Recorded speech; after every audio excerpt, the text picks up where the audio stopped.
নারীর সৌন্দর্য তার বয়সে নয়, তার ভেতরে যে ভালোবাসা, সেটাই প্রকৃত সৌন্দর্যের উৎস। তোমার ওই দীঘল চুল দেখে কবিগুরু হয়তো বলে গিয়েছিলেন, চুল তার কবেকার অন্ধকার বিদিশার নেশা। তোমার সৌন্দর্য তোমার ওই নাকের মধ্যেই লুকিয়ে আছে। সেটা তুমি কি জানো যে বিবাহিত নারী তার পরিবার ও কর্মজীবনের মধ্যে ভারসাম্য রক্ষা করতে পারে? তার মধ্যে এক অসাধারণ নেতৃত্ব গুণ এবং শক্তি রয়েছে। দূষিত মনের আধারে প্রেমের আলো জ্বলে না, যেমন করে ঠিক তেমন করে চরিত্রহীন নারীর মনে প্রেমের আলো জ্বলে না। নারী হলো আগুন, যা প্রয়োজন অনুযায়ী আলো দেয়, আবার অন্যায় দেখলে জ্বলে ওঠে। নারী দুর্বল নয়, বরং তাদের ধৈর্য ও ত্যাগের শক্তি পুরুষদের চেয়েও বেশি। সেই নারী সবচেয়ে উত্তম যে তার যৌবনের সমস্ত ভালোবাসা আমানত রাখে তার স্বামীর জন্য।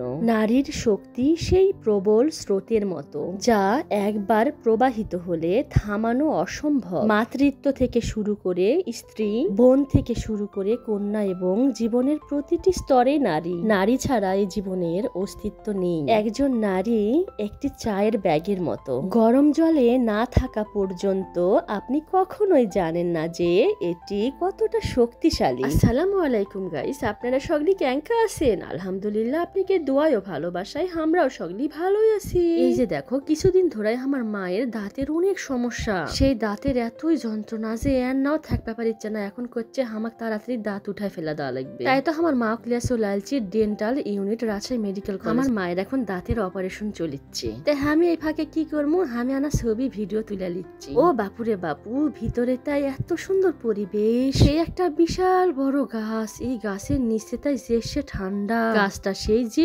সুন্দর করে ছায়া দেয়া থসে মানুষ এনা শান্তি দেওয়ার জন্য। তে বাপু শান্তি পাওয়া হয়ে গেল, এখন মিচ্ছে না হাঁটাহাঁটি করে অনেকক্ষণই বসে আসনো। হাঁটাহাঁটি করবে যায় এসে একটা গাছের পাতা দেখিচ্ছি, সেই গাছের পাতা একেবারে সদ্য হিউম্যান বডির মতো। আমি করছি ক্যারে, আমি যে পাতা চিহ্ন এটা খালি ইনকারা না আরো পাতা ইনকারা আছে? ও বাপু, আমি দেখিচ্ছি ইনকারা পাতা আরো কয়টা আছে। এটি আবার এসে দেখিচ্ছি একটা যে সুন্দর করে আর্ট করা হয়নি, যে সুন্দর লাগিচ্ছে আমার কাছে। কে যে আর্ট করিছে এটা, যাই করুক বাপু, যে সুন্দর লাগিচ্ছে না আমার কাছে।